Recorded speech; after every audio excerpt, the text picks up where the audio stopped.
Friends, எல்லோரும் எப்படி இருக்கீங்க? இன்றைக்கி எல்லாத்துக்கும் பிடிச்ச மாதிரி சூப்பராக மதுரை முனியாண்டி விலாஸில் கிடைக்கக்கூடிய மட்டன் சுக்கா செய்ய போகிறோங்க. ஆமாங்க, அதுக்கு 1/2 kg மட்டன் எடுத்துகிட்டு வந்திருக்கேன். நல்லா வாஷ் பண்ணி எடுத்து வச்சுருக்கேன். அது எப்படி செய்யலாங்கிறது பார்க்கலாம் வாங்க. ஃபஸ்ட்டு இஞ்சி பூண்டு பேஸ்ட் இருக்குது இல்லைங்களா, அது எடுத்து அரைச்சி வைக்கிறதுக்காக எடுத்திருக்கேன். இப்போது ஃபஸ்ட்டு மட்டன் வேக வைக்கிறதுக்காக குட்டி குக்கரில் மட்டனை மாற்றிக்கிறேங்க. இது கூட ஒரே ஒரு பெரிய வெங்காயம், ஒரு தக்காளி, அது கூட ஒரே ஒரு பச்சை மிளகாங்க. தேவையான அளவுக்கு கொஞ்சமாக மிளகாத்தூள் மட்டும் ஆட் பண்ணுங்கள், ஏன்னா அப்புறமா திருப்பி போடணும் நம்ம வணங்கும் போது. அதனால் இப்போ மட்டனுக்கு தேவையான அளவுக்கு கல் உப்பு போட்டுக்கோங்க. இது கூட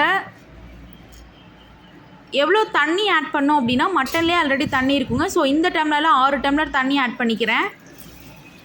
நீங்கள் நிறையா தண்ணி ஆட் பண்ணணும்னா பண்ணிக்கலாம், ஒன்றும் பிரச்சனை இல்லைங்க. அதோட சூப்பர் பிள்ளைங்களுக்கு கூட கொடுக்குறதுனால கொடுத்துக்கலாம். நான் 6 டம்ளர் தண்ணி மட்டும்தான் ஆட் பண்ணிக்கிறேங்க. நான் எல்லாமே சுக்கா மாதிரி தான் செய்ய போகிறேன். ஸோ அதனால் மட்டனில் ஆல்ரெடி அங்கேருந்து தண்ணி வரும். ஸோ அதனால் நீங்கள் தேவையான அளவுக்கு மட்டும் ஊற்றிக்கோங்க. இது கூட இஞ்சி பூண்டு பேஸ்ட் ஒரு கரண்டி மட்டும் ஆட் பண்ணிக்கிறேங்க. 1/2 ஸ்பூன் மஞ்சத்தூள் ஆட் பண்ணிக்கோங்க. இப்போ குக்கரை மூடிட்டு விசில் போட்டு நான் ஒரு 6 விசில் விட்டு எடுத்துக்கிறேங்க. ரொம்ப கெட்டியமாக இருந்துச்சு மட்டன் அப்படின்னா ஒரு 8 விசில் விட்டுக்கோங்க. இப்போ நம்ம வணக்கிறதுக்கு தேவையானது இஞ்சி பூண்டு பேஸ்ட், 2 பெரிய தக்காளி, 2 பெரிய வெங்காயம், கையளவுக்கு சின்ன வெங்காயம், 10 பல் பூண்டு எடுத்திருக்கேங்க. ஒரு வாணலில் கொஞ்சமாக எண்ணெய் சேர்த்துட்டு இது கூட 2 பட்டை, 1 கிராம்பு, 1 ஏலக்காங்க. இது கூட நம்ம கட் பண்ணி வச்சுருந்தோம் இல்லைங்களா பெரிய வெங்காயம், அடுத்து சின்ன வெங்காயம் ஆட் பண்ணிக்கிறோம். இது கூட 4 முந்திரி நல்லா வணக்கி விடுங்க. நல்லா கோல்டன் ப்ரௌனுக்கு வரணும். ரொம்ப சின்ன வெங்காயம் மட்டுமே போட்டு செஞ்சிட்டிங்கன்னா ரொம்ப இனிப்பாகிடுங்க. அதனால தான் கொஞ்சம் பெரிய வெங்காயமாக ஆட் பண்ணிக்கிறோம்.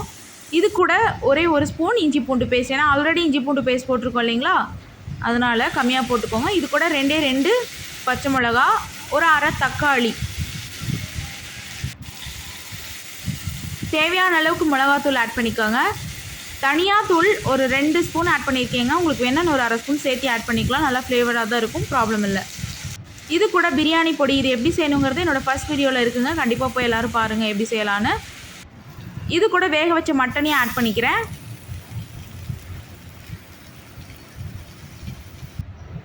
இப்போ கொஞ்சமாக தண்ணி சேர்த்துட்டு தேவையான அளவுக்கு உப்பு போட்டுட்டு ஒரு 10 மினிட்ஸ் நல்லா வணக்கி விடுங்க. பாருங்கள், தண்ணியெல்லாம் வற்றி ஓரளவுக்கு நல்லா ஆகிடுச்சு. இப்போ ஸ்டவ் ஆஃப் பண்ணுறதுக்கு 5 மினிட்ஸ் முன்னாடி மிளகுத்தூள் அப்ளை பண்ணிவிட்டு நல்லா பரபரன்னு தூவி விடுங்க.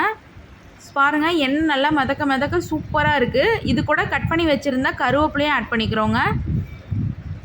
நல்லா ஃபேவர்டாக இருக்கும். அதுக்காக அடுப்பு ஆஃப் பண்ணுறதுக்கு 5 மினிட்ஸ் மட்டும் முன்னாடி ஆட் பண்ணிக்கோங்க. நல்லா இந்த மாதிரி கிண்டி விடுங்க. பாருங்கள், பார்க்கவே சூப்பராக இருக்குது. நல்லா கிரேவியாக சூப்பராக இருக்குங்க.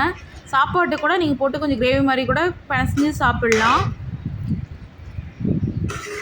ரொம்ப மிளகாவும் போட்டுறாதீங்க, காரம் ரொம்ப எடுத்துரும். அதனால் கரெக்டாக போட்டுக்கோங்க. பாருங்கள், சூப்பராக இருக்குது. இது கிளறி விட்டு ஒரு 5 மினிட்ஸ் மட்டும் நல்லா கொஞ்சம் கொதிக்க விட்டு ஆஃப் பண்ணிவிடுங்க. பாருங்கள், இப்போ சூப்பராக வந்திருக்கு.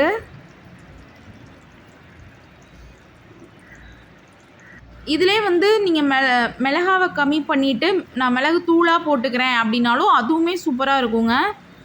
பாருங்கள், சூப்பராக வந்துருச்சு. நல்லா எண்ணெய்லாம் பிரிஞ்சு செமையாக வந்துருச்சுங்க. எடுத்து சாப்பிட்டு பார்த்தா சூப்பராக இருந்துச்சுங்க மட்டன் சுக்கா. நீங்களும் எல்லாருமே ட்ரை பண்ணிவிட்டு எப்படி இருந்துச்சுன்னு கமெண்ட் பண்ணுங்கள். எல்லோரும் ஷேர் பண்ணுங்கள், லைக் பண்ணுங்கள்.